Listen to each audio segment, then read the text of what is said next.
Alright, goal 4. Layout of SPA is incredibly well suited to the strengths of the 3.0 CSL and the Hommage R. The incredible forward power and the excellent cornering enables you to really shine out there. So what are you waiting for? Yeah, what are we waiting for? Eric?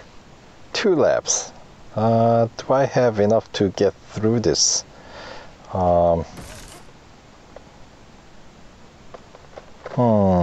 Halfway, almost halfway. I am doubtful that that's gonna be enough to get me through. Should I hire Eric?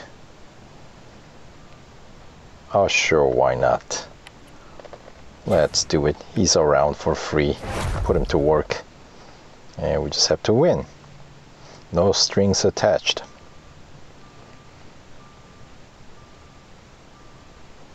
And looks like it's a normal start. No rolling start this time. It's like a normal race. And see, 599 GTO, 12C Spider, McLaren of course. And is that a Porsche up there? I see Audi, I think, right? The V10 Spider.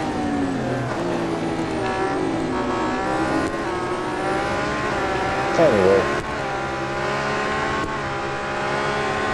time to focus on the race here. Of course, those Ferraris in real racing has a terrible time with corners. Audis generally do really well. They're pretty grippy.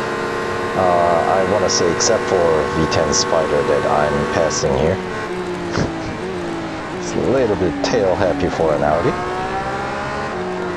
And the 599 GTO is, I think, aside from the Ferrari, which I believe is an entirely different class of cars, I think 599 GTO is probably the most manageable in, let's say, the road car class of Ferraris.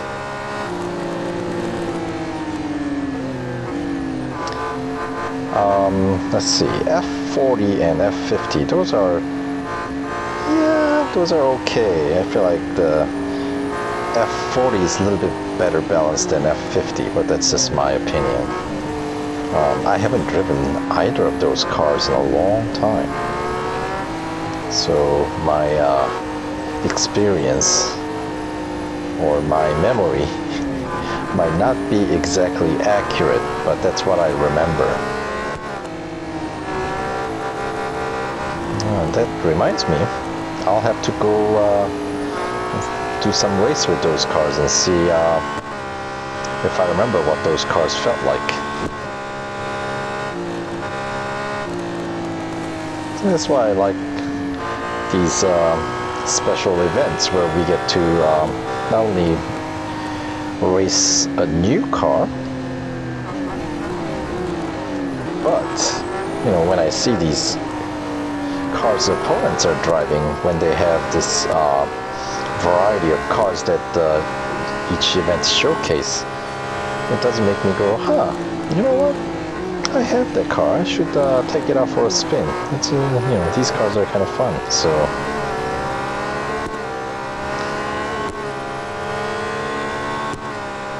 another thing that I like about these special events.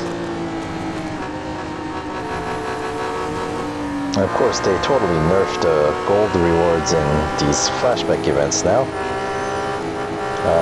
which is a little sad, but oh well.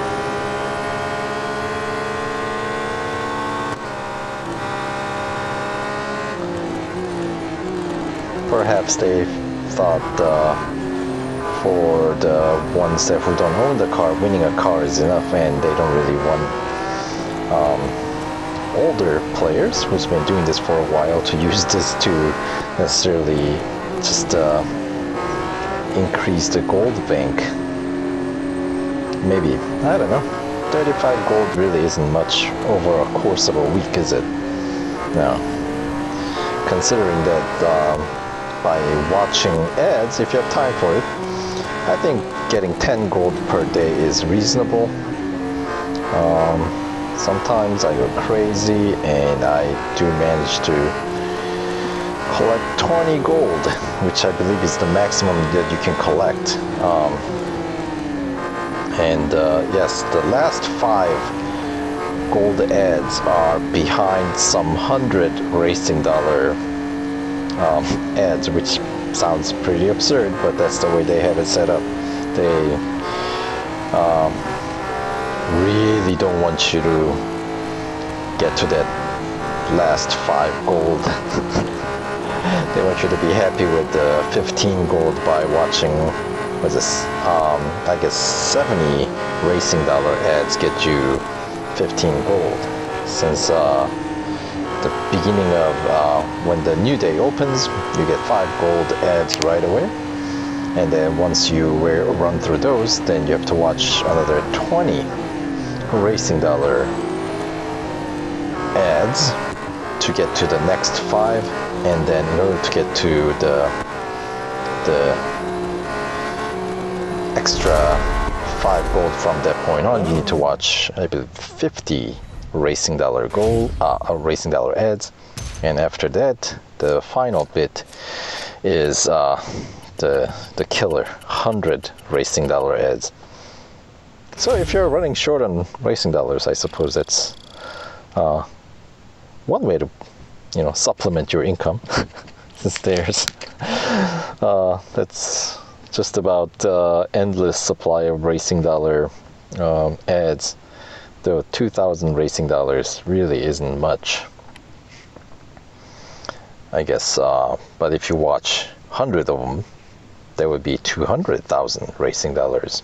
So do that every day. My goodness, that will beef up your bank account pretty quickly in real racing. Anyway, that's good enough. Good job, Eric. I think that would have put the car in red. So this way I will get to wrap up the final or the goal or stage 4 without servicing the car. All right, moving on.